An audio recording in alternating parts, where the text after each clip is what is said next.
પ્રાર્થના સંદેશ ન્યૂઝમાં આપનું સ્વાગત છે। ઉચ્છલ માણેકપુર ખાતે ભાજપની ભવ્ય વિજય સંકલ્પ સભા, વિકાસના સંકલ્પ સાથે જન સમર્થન ઉમટ્યું। તાપી જિલ્લા ઉચ્છલ તાલુકાના માણેકપુર ગામ ખાતે ભારતીય જનતા પાર્ટી દ્વારા ભવ્ય વિજય સંકલ્પ સભાનું આયોજન કરવામાં આવ્યું હતું। આ કાર્યક્રમમાં મોટી સંખ્યામાં કાર્યકરો, આગેવાનો તેમજ સ્થાનિક જનતા ઉપસ્થિત રહી હતી, જેને કારણે સમગ્ર વિસ્તારમાં ઉત્સાહનો માહોલ જોવા મળ્યો હતો। આ સભા નાયબ મુખ્યમંત્રી હર્ષ સંઘવી સાહેબની અધ્યક્ષતા હેઠળ યોજાઈ હતી, જ્યારે રાજ્ય કક્ષાના મંત્રી ડોક્ટર જયરામભાઈ ગામિતની પ્રેરણાદાયી ઉપસ્થિતિએ કાર્યક્રમને વિશેષ ઉર્જા આપી હતી। તે સાથે એસટી મોરચાના પ્રદેશ અધ્યક્ષ અને ધારાસભ્ય ગણપતસિંહ વસાવા સાહેબ સાથે અન્ય હોદ્દેદારો મોટી સંખ્યામાં ઉપસ્થિત રહ્યા હતા। સભા દરમિયાન ભાજપ સરકાર દ્વારા રાજ્ય તેમજ ગ્રામ્ય વિસ્તારોમાં કરવામાં આવેલ સર્વાંગી વિકાસ કાર્યોની વિસ્તૃત માહિતી આપવામાં આવી હતી।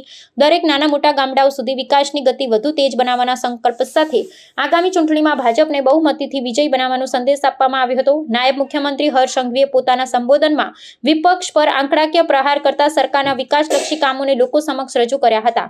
તેમણે જણાવ્યું હતું કે ભાજપ સરકાર માત્ર વચનો નહીં પરંતુ કાર્ય દ્વારા વિકાસને સાબિત કરતી સરકાર છે। ખાસ કરીને આદિવાસી વિસ્તાર માટે માર્ગ, પીવાનું પાણી, શિક્ષણ, આરોગ્ય અને રોજગારી જેવા મુદ્દાઓને પ્રાથમિકતા આપવાની ખાતરી આપવામાં આવી હતી।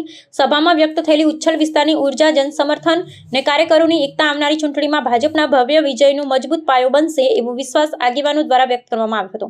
સમગ્ર કાર્યક્રમ દેશભક્તિપૂર્ણ, ઉત્સાહભર્યા અને એકતાભર્યા માહોલમાં સફળતાપૂર્વક પૂર્ણ થયો હતો। લોકોને ફરી એકવાર વંદન કરવા માંગુ છું। સાથે સાથે બેસો, હવે વાંધો નથી ભાઈ, થાકી જશો નહીં તો તમે પાછા ઉભા ઉભા।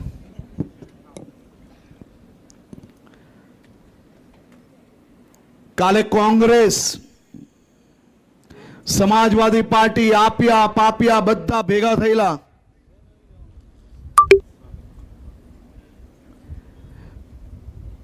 અને નરેન્દ્રભાઈ મોદીજી દ્વારા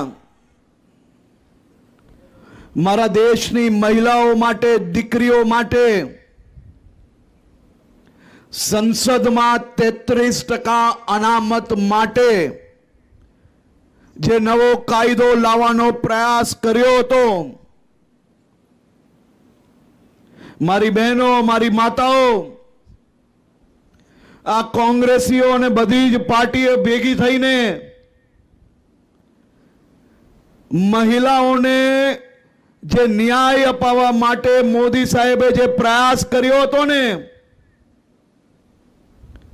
એ પ્રયાસને કઈ રીતે રોકી શકાય તે માટે આ બધા જ ખોટા લોકો એક થઈને તમને સૌને મળતો હક રોકવાનું કામ આ કોંગ્રેસી, આપ, એસપી અને બધી જ પાર્ટીઓએ ભેગા મળીને કર્યું છે।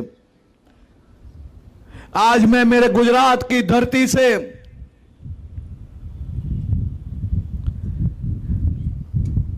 एक सवाल पूछना चाहता हूं कि अगर राहुल गांधी की बहन प्रियंका गांधी ये देश की सांसद बन सकती है, अगर अखिलेश यादव की पत्नी डिंपल यादव भी सांसद बन सकती है, अगर लालू प्रसाद यादव की पत्नी बिहार की मुख्यमंत्री बन सकती है, तो मेरे देश की सामान्य नारी क्यों ना ये देश के संसद में भाग लेने देश की सांसद बन सकती। પ્રાર્થના સંદેશ ન્યૂઝની તમામ લેટેસ્ટ અપડેટ્સ માટે ચેનલને હમણાં જ લાઈક, શેર અને સબસ્ક્રાઇબ કરો।